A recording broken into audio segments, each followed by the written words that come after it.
After 5 months, the United Nations has finally acknowledged the systematic mass rape and sexual torture of Israeli women by Hamas on October 7th in a new report.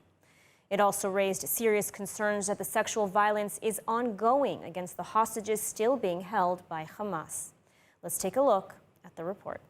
A United Nations report has found clear and convincing evidence of rape and sexual torture being committed by Hamas against Israelis during the October 7th massacre. Special Representative on Sexual Violence and Conflict Pramila Patten announced the findings on Monday.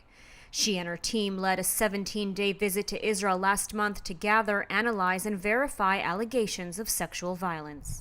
The team also found there was cruel, inhuman, and degrading treatment against hostages and raised serious concerns that such violence may be ongoing against those still being held by Hamas, and called for the immediate release of the hostages. We also found that there are reasonable grounds to believe that conflict-related sexual violence, including rape and gang rape, occurred during the 7th of October attacks in at least 3 locations, namely the Nova Music Festival site and its surroundings, Road 232, and Kibbutz Reim. And in most of these incidents, victims were first subjected to rape and then killed, and at least 2 incidents relate to the rape of women's corpses. The mission team also found a pattern of victims, mostly women, found fully or partially naked, bound, and shot across multiple locations. The team said it believes the true prevalence of sexual violence during the 7th of October attacks and their aftermath may take months or years to emerge and may never fully be known. Israeli ambassador to the UN, Gilad Erdan, addressed the 193 UN General Assembly and said they should be ashamed. This week, the world will mark International Women's Day. Next week, the Commission on the Status of Women will convene to discuss the challenges that women face worldwide. Yet this year, the UN and UN Women's silence in the face of Hamas sexual violence turned International Women's Day into a sick joke.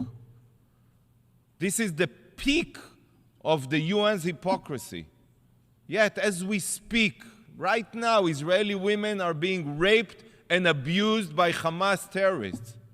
Where is the UN's voice? Where is your voice? Over the past 5 months, there has not been even one single discussion here dedicated to the well-being of the hostages. Not one debate focused on the sexual violence perpetrated by Hamas. Not one UN panel on the rape and crimes against Israeli women. The UN should be ashamed of its silence. Israeli Foreign Minister Israel Katz condemned the United Nations on Monday night and announced he was recalling Israel's ambassador to the UN for immediate consultations regarding the attempt to silence the serious UN report on the mass rapes committed by Hamas and its aides on October 7th. He further called out UN Secretary General Antonio Guterres, saying that despite the authority granted to him, the UN Secretary General did not order the convening of the Security Council in view of the findings. He called on him to declare Hamas organization a terrorist organization and impose sanctions on its supporters.